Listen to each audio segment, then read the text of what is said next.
Welcome back, everybody, to another edition of the Fatboyz Dynasty Podcast, hosted by the Fantasy Holics Podcast Network.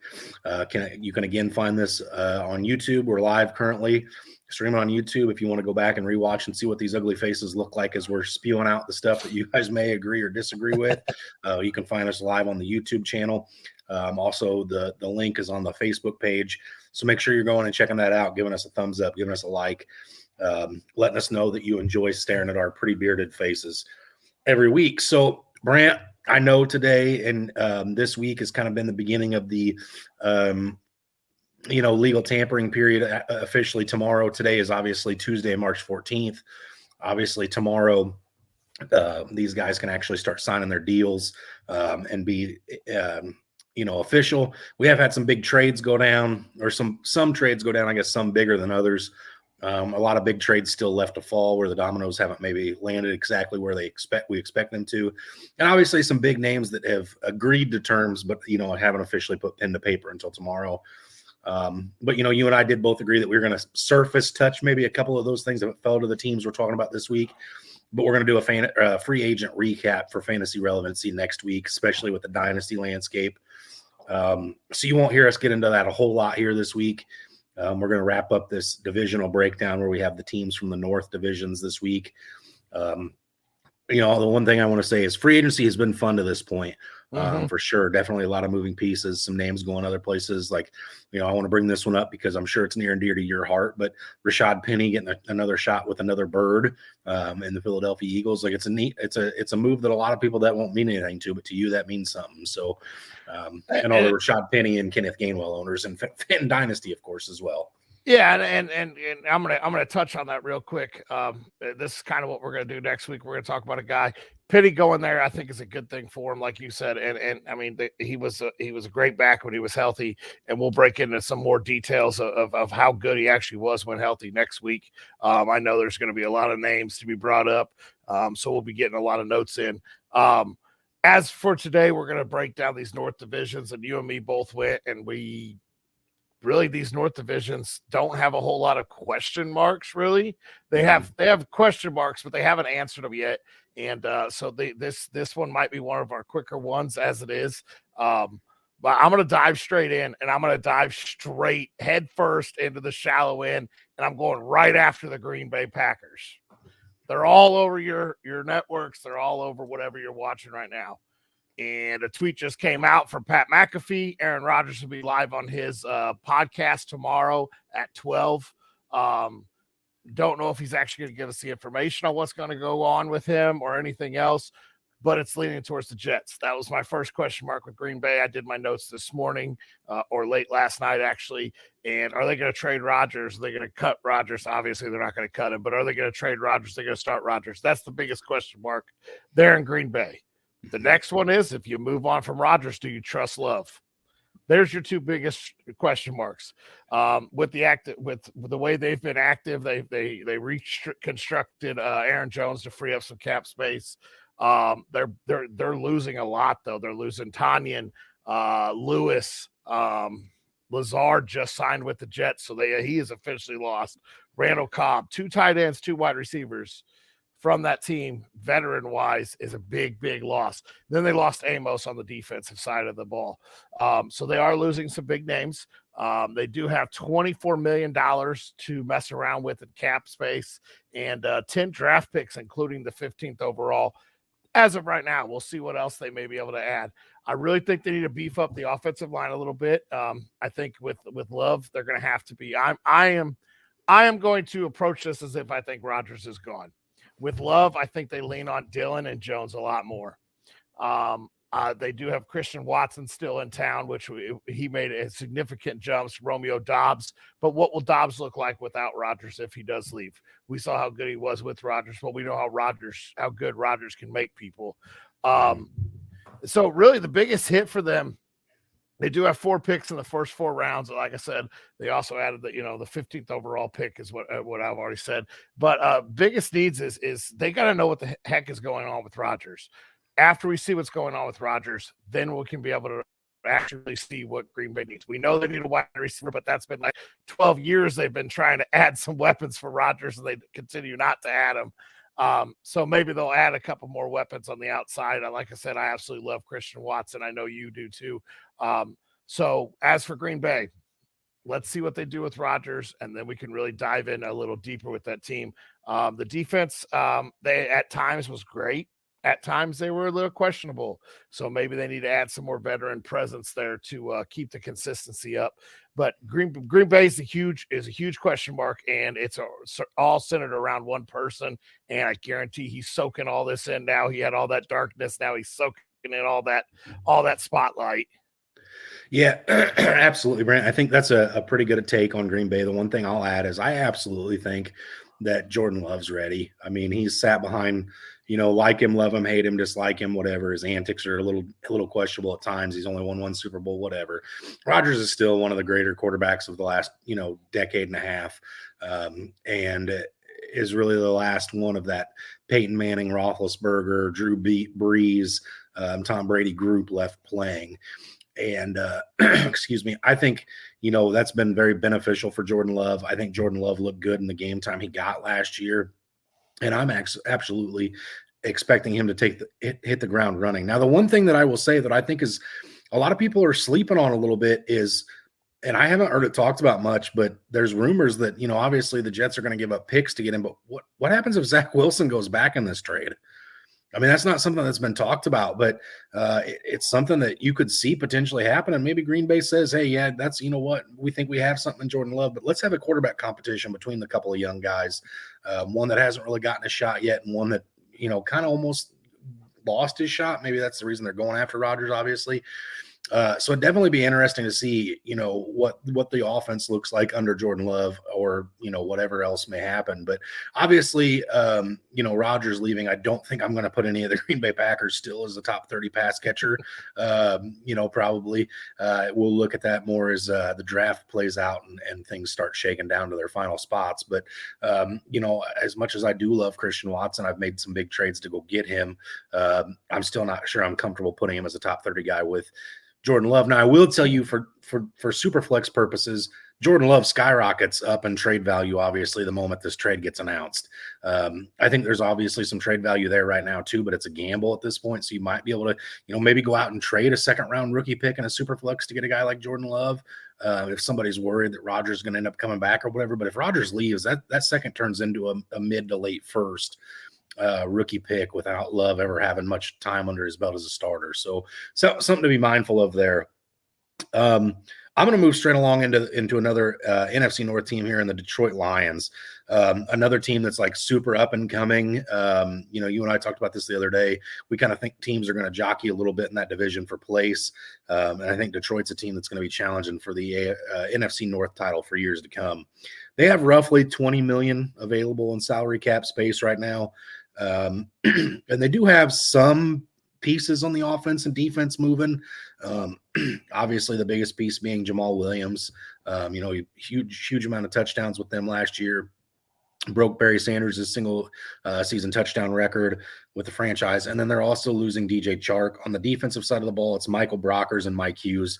So there's not a whole lot leaving here. They're pretty young.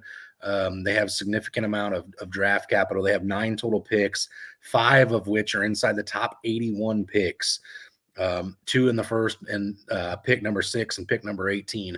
And the biggest thing that's interesting to me is this is a team that took on Jared Goff's contract and everything else in that deal with the Rams as kind of like a stopgap. But there's a chance that Jared Goff's back in the playoffs before Matthew Stafford after their Super Bowl wins. So, I think this team's only a couple pieces away. The defense took some strides last year.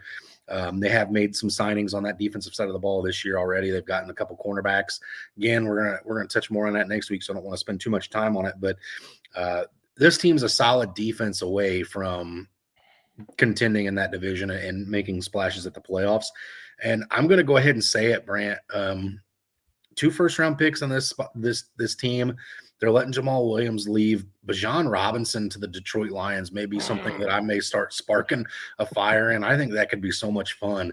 I know DeAndre Swift owners out there are going to be telling me that I'm, whatever, raining on their parade, if you will. But Swift may not be the guy, man. He's having a hard time staying healthy, and Bijan Robinson to this team could be a lot of fun for years to come.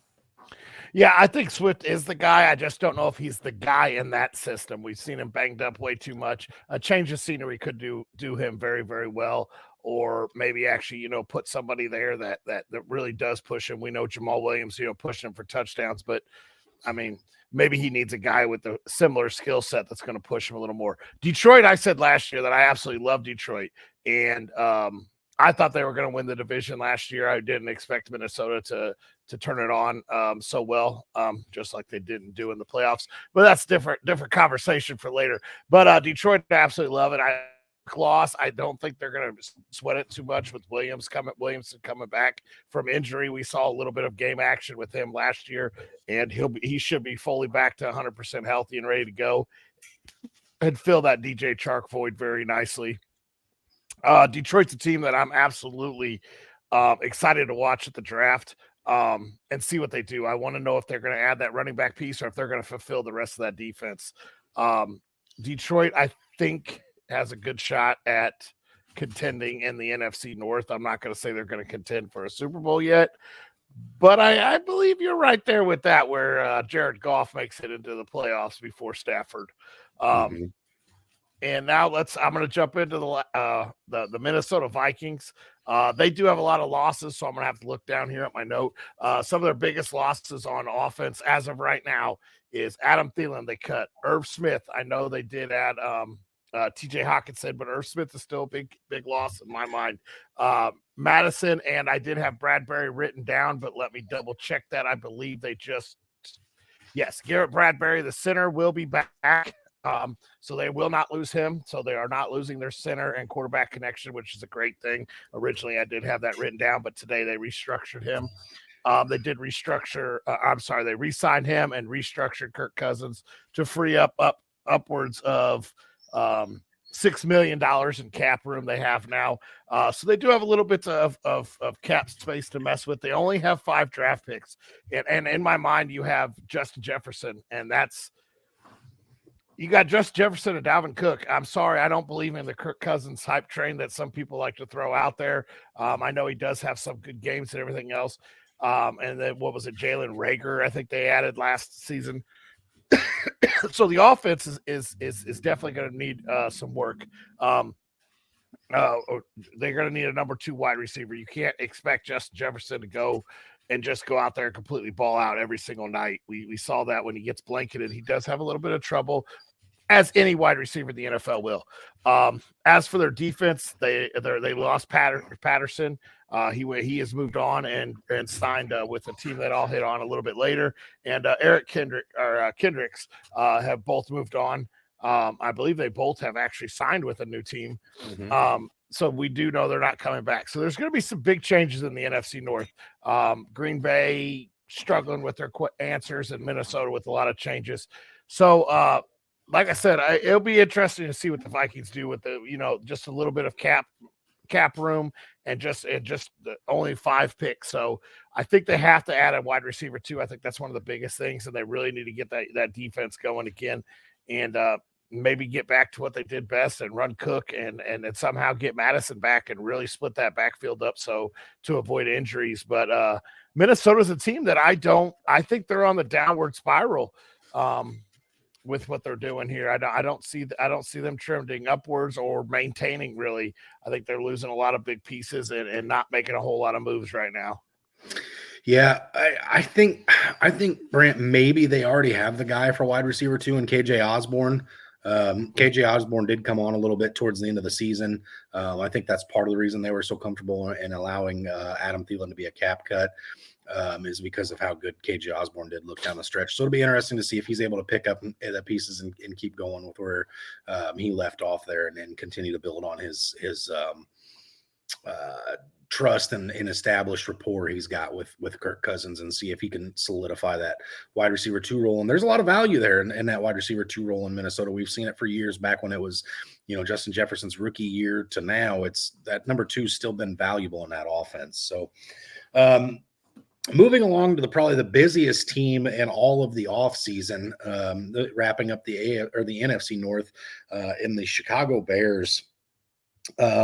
These guys, there's not a whole lot really. When you finish it with the first overall pick in the NFL draft, it means you had a bad season. So really, there's not a whole lot of relevancy leaving in free agency. David Montgomery is really the biggest piece that the Bears have stepping off. Obviously that they're not going to bring him back. It doesn't look like. I did see a rumor that the Bears had called and checked the prices on Austin Eckler a little bit. So that's definitely interesting. They're maybe willing to add a veteran running back. There is some bigger names out there in trades with Eckler and Nick Chubb and some of those other guys. So it'll be interesting to see if they turn the keys to the backfield over to Khalil Herbert, or if they go trade for a veteran, or maybe even bring one in. But this team is really interesting. Before I talk about the draft picks that they have, obviously I have to bring up the trade that was made, right? So they sent the first overall pick in the draft to Carolina Panthers for the 9th pick in the first round, the 61st pick in the second round, a 2024 first, a 2025 second, and probably the biggest piece of the move, honestly, is DJ Moore. They went out, and instead of sitting around for too long and letting Justin Fields lose some confidence or whatever, they said, no, man, you're our guy. And not only are you our guy and we're willing to put our money where our mouth is, we're also going to trade that pick where we could draft somebody to compete with you or move on from you. And we're going to use that pick to go get you a bunch of weapons. So the Bears are doing right by Justin Fields. So it's going to be his turn to do right by the Bears this offseason. And the Bears have already done some moves. Like I said, I don't want to bring up too much, but it is fair to say that most of their moves right now are on defense, which is, in the NFC North years past, you've had to have a good defense to win that division. They've signed guys like Tremaine Edmonds, and TJ Edwards, two former starting linebackers for other playoff teams that are now going to be starting for the Chicago Bears. And they still have $45 million in positive cap space left to go out and get, maybe Juju Smith-Schuster ends up in town, or a guy like Dalton Schultz comes to town and ends up being a huge weapon for, Justin Fields. So it'd definitely be interesting to see what this team puts on the field next year. I still think that this is a team you and I are going to talk about a lot as the offseason continues to progress, Brant, just because of how many draft picks they have and how much free cap space they have. Again, with the draft picks, they have 10 picks in total. 6 of them are in the first 4 rounds. This team is a team that's going to add a bunch of impactful youth right out the jump. So this is a team that you're going to want to keep your eye on. This is a team that's going to make some more news the rest of the year, and they may have the biggest turnaround out of any team in football next year. So definitely going to be interesting to keep your eye on the Chicago Bears and see what happens with them progressing and moving forward. Yeah, the Bears absolutely did what they needed to do. They're building around Fields and letting him see what they got. They also acquired a pick that could end up being higher than their pick in the Carolina's pick next year. Could end up being a better pick than what they're going to end up with. I believe that trade is 100% won in Chicago's favor, and I think it's 100% won in Carolina's favor because they needed that. They did just came across my screen, Andy Dalton has signed with the Carolina Panthers, so they have a little red rifle back there, but that's a different talk for a different time. But like I said, it just came across. Matt Ryan also just got released. Yeah, I did see that coming. So that's another veteran to add in Carolina to help out, but like I said, we'll talk about that later.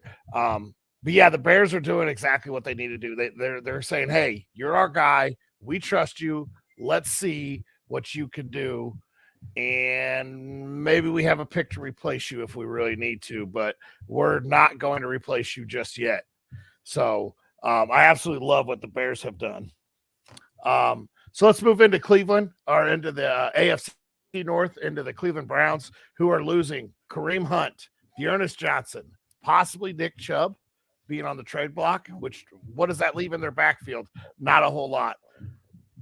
On defense, they're losing Clowney, Anthony Walker, Deion Jones. So they're losing a lot of big pieces, and they have not been very active in free agency.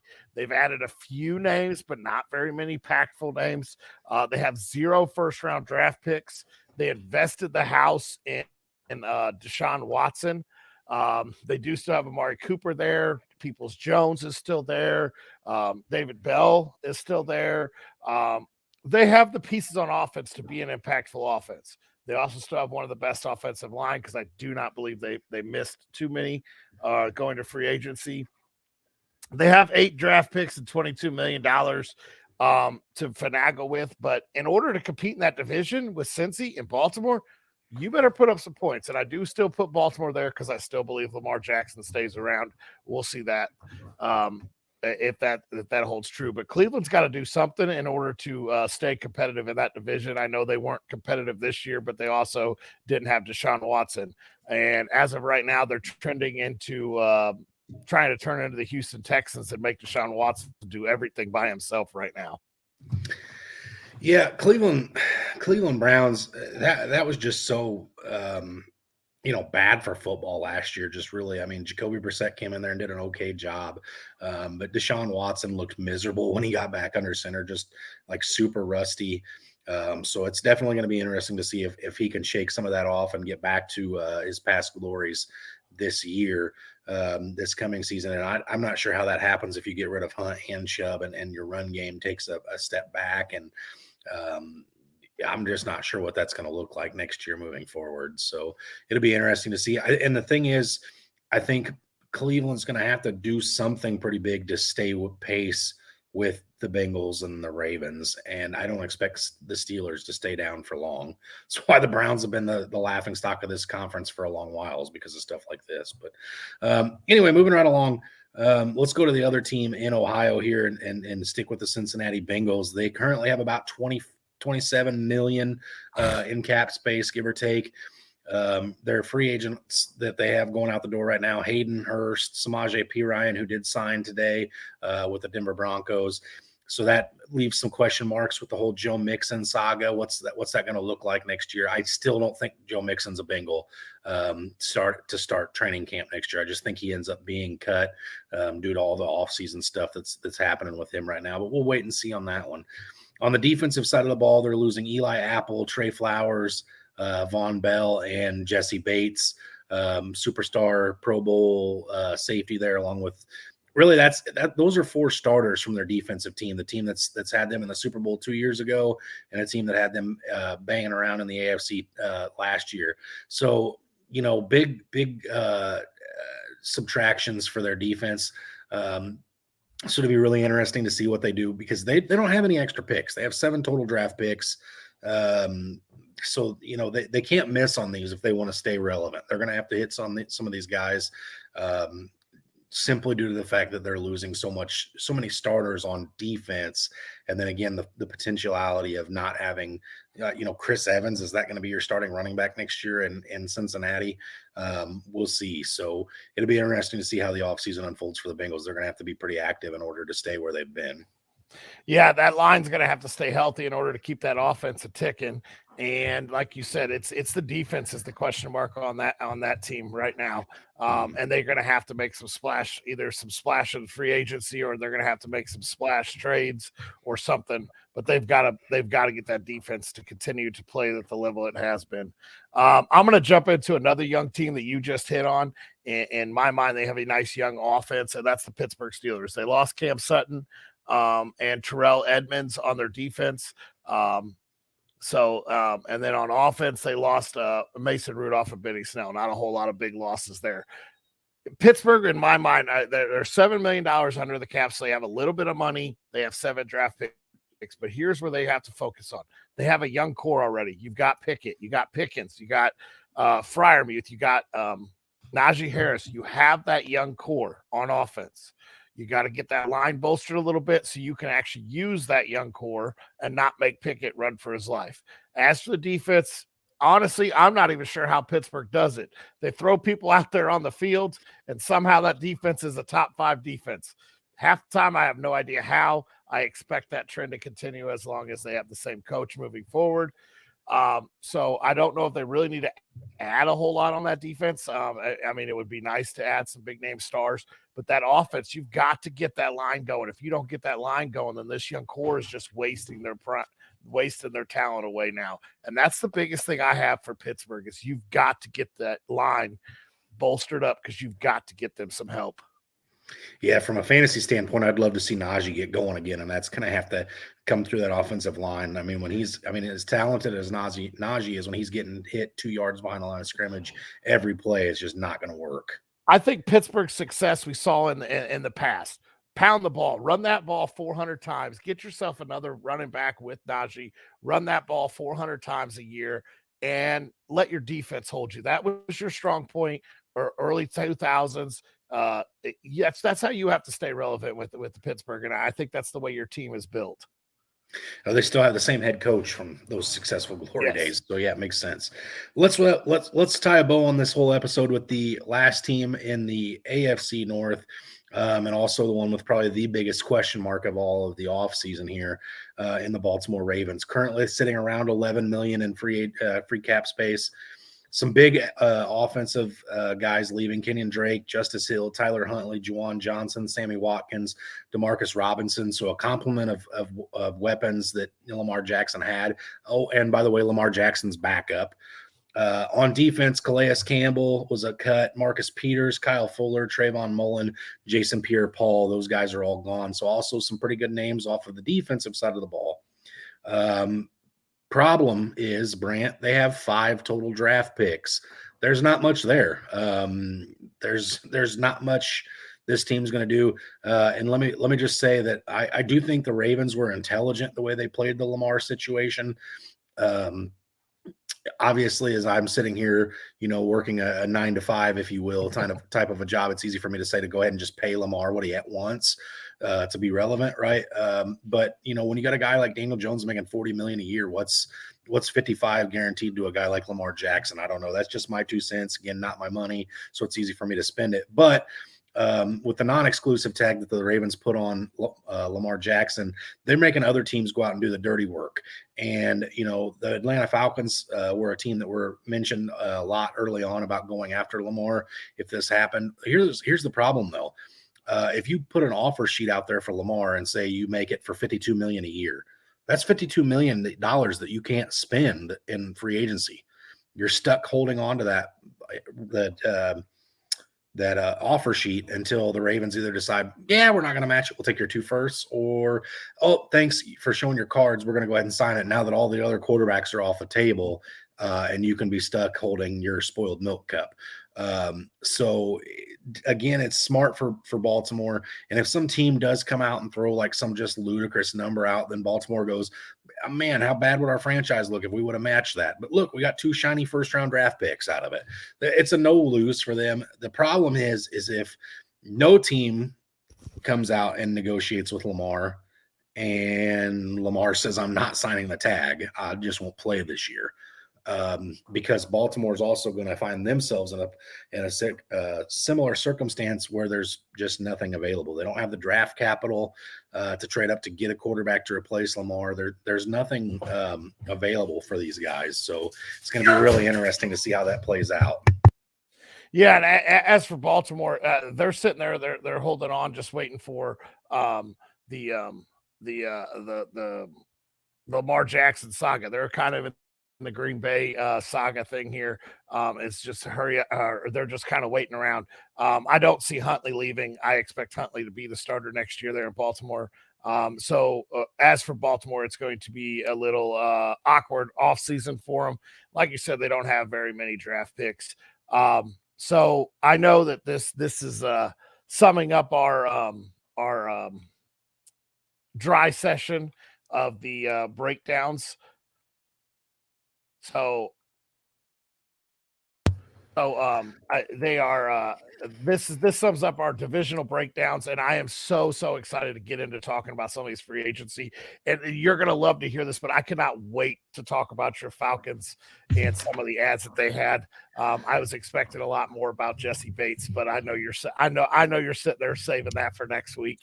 Listen, I'm not gonna get too excited and put the apple cart before the horse here. It's agreed upon, but there's no ink drying on paper right now, so I'm not gonna be the one that goes out and talks about the fact that we just got an all-pro safety and then him go someplace else after he can put pen to paper. So it's legal tampering period for a reason. That means hey, I have a deal in place with you, but now I'm going to come in and offer you $1 million more a year. I know you agreed, but what's your word? That's not a legal binding issue. So I don't want to brag about it too much. So yeah, it's definitely something that I hope, happens officially, but we'll see. There's still a lot to happen. We really haven't had too awful much fantasy relevant stuff happen at this point. It's been mainly defensive and offensive line guys, a couple quarterbacks here and there. So next week, hopefully we'll have a ton to talk about. Brant, I know you and I are super excited to be done with these non-sexy episodes, and we're ready to get going for the fun stuff next week and the fantasy or the free agency recap and then some draft stuff. So absolutely. Thanks for tuning in to us again, guys. And as always, stay hungry and stay fat, my friends.